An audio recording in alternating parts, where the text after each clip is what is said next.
ढेर मत फड़फड़ाइए, जाकर भैंस चराइए।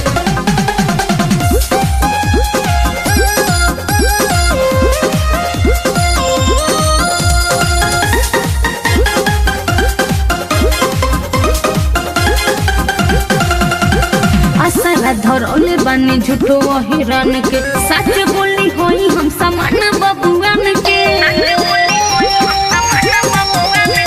असला धरौले बानी झूठो हिरन के, सच बोली होई हम समान बबुआन के। नाही नाचल चाहतानी मारा मारी में, जानू बैठल रह खाली तू एकबारी में। छकौआ यहाँ बनारसी साड़ी में 1000 में आई बा 1000 में। लाठी देखई है तू लाठ धारी में, नाच फुलसरी यहाँ बनारसी साड़ी में।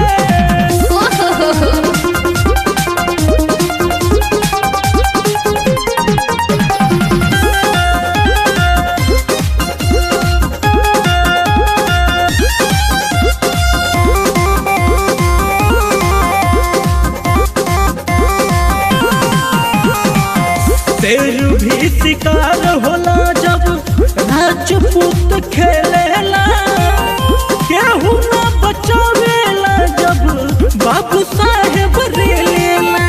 कि फूको संखे पाड़े जी मिजाज बम कौआ भइल बा, कि देखि भूमिहार कलैका के कमर लपकौआ भइल बा।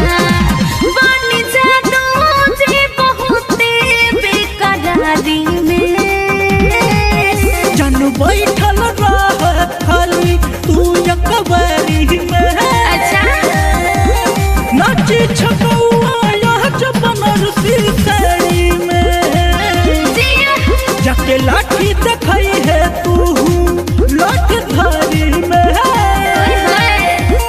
नाच फुलसरी यहाँ बनारसी साड़ी में।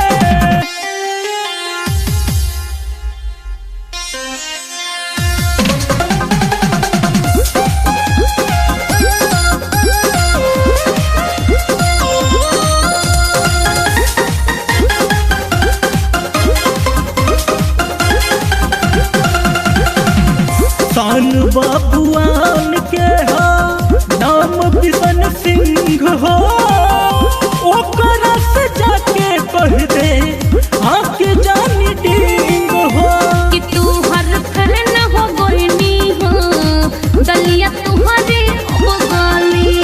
उन्हीं तब पुकार धरो तो निदम तहर के मौका मिले। गाना गावल जात बाटे पारा पारी में, जानू बैठल रह खाली तू एकबारी में। नाची छकौआ यहाँ बनारसी साड़ी में, जाके लाठी देखई है तू लाठ धारी